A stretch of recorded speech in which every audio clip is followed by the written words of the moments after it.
Sometimes it would be better to live with that hope without ever knowing the full story.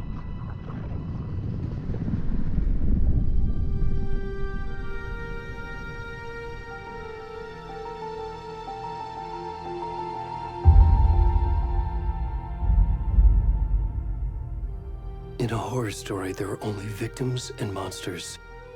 And the trick is not to end up as either. But trapped by the genre, we are all ripped to pieces along the way.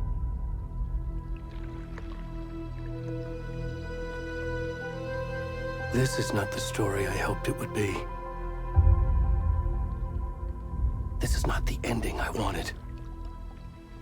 This story will eat us alive. This story is a monster. And monsters wear many faces.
Where'd he go?